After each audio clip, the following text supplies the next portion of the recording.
only got a 20 horse Johnson on it, so if you're a bigger guy like me, it's kind of hard to get on plane if you're sitting in the back of the boat.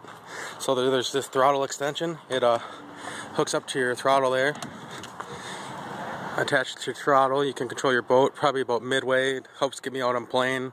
It's a little bit nicer. You know, you can stand up, see where you're going, or sit on one of the sides here. It reaches probably at least halfway into the boat. So it just secures right there with this big turn nut. You can, at the other end, just turn it and control the boat. I mean, you obviously can't change gears, but you can just idle down and you'll probably be going forward anyways. So all the auxiliary stuff wired in this boat goes up through these DIN plugs here. These are wired down below with circle loops so they don't come undone, which is good because you don't really need to take any of that stuff out of the boat.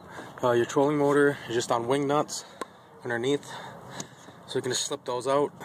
Those other ones are underneath with the nut, because like I said, if you want to take that out, you can just disconnect right there. So back at the trolling motor here, you got your reverse.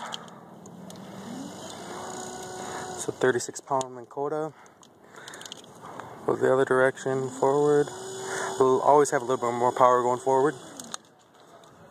Check the battery level, it's not quite at full. So with the switch panel.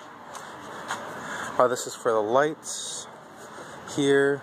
This one's for the float on the bilge pump. This is just to run the bilge pump. So turn this on for the float. If there's no water on there, it doesn't run. Otherwise, you can turn it on, it'll run. Get that a little later. It's sunny out, but we're going to do the best to turn on the light here and try to see it. Yep, you can kind of see it, make it out there. But turn it off, you'll see it turn off. Alright, so then we also have running lights up in the front. You need your red and green. So you can also see those a little bit better. The red's hard to see, it's just one bulb in there. So not quite as bright, that's a little bit darker.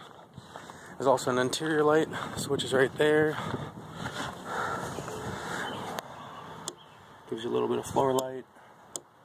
Lights up the floor for you good. Alright, so this switch turns it on, you can hear it pumping. Turns it off. This one doesn't seem like it does anything, but it's a float. So when the float inside gets tripped, it'll start pumping water. That way you don't always have to have your bilge pump running, and you can turn that off manually too and just run your bilge pump. Just two separate ones. So the float's on now, so it's pumping. Turn the float off. Just go over to manual. Pumps it out.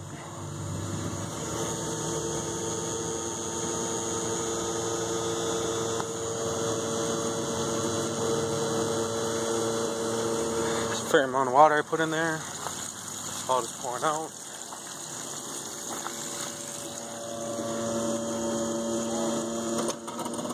It's starting to get a little bit dry because there's not much water left in there. Just kind of push it down a little bit so it doesn't sit quite flat. Just go